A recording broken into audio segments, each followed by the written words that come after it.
please. Mr. Tulsi Gabbard declassified more documents last night related to the Russiagate hoax. She's doing a great job, by the way. That was another fake story. I'm very happy with the job she's doing.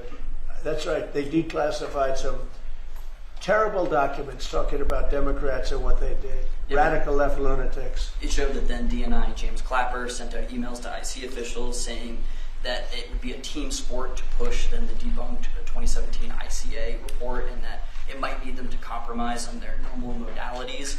What's your reaction to the latest declassification? And in your view, sir, what does real accountability look like for players? It's incredible what we're finding. Absolute proof of guilt.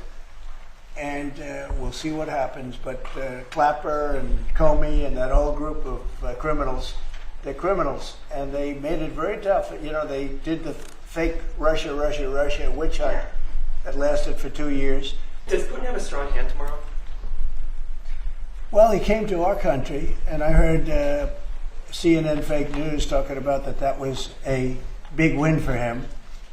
Normally, he would say the opposite, but they said, oh, it's a big win that he came here. Normally, he would say the opposite, he came here. I think that President Putin would like to see a deal. I think if I weren't president, he would take over all of Ukraine.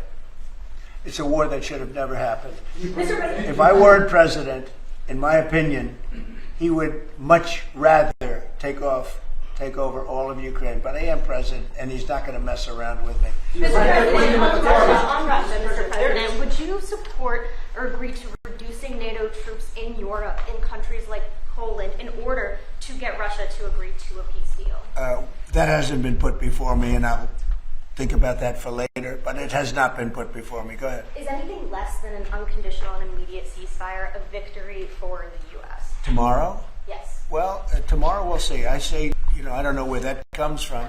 Sort of not a good question. I would say that tomorrow all I want to do is set the table for the next meeting, which should happen shortly. I'd like to see it happen very quickly, very shortly after this meeting. I'd like to see it actually happen maybe in Alaska where we just stay because it's so much easier. But I think that it's going to be very interesting. We're going to find out where everybody stands, and I'll know within the first 2 minutes, 3 minutes, 4 minutes, or 5 minutes, like we tend to find out whether or not we're going to have a good meeting or a bad meeting. And if it's a bad meeting, it'll end very quickly. And if it's a good meeting, we're going to end up getting peace in the pretty near future, okay?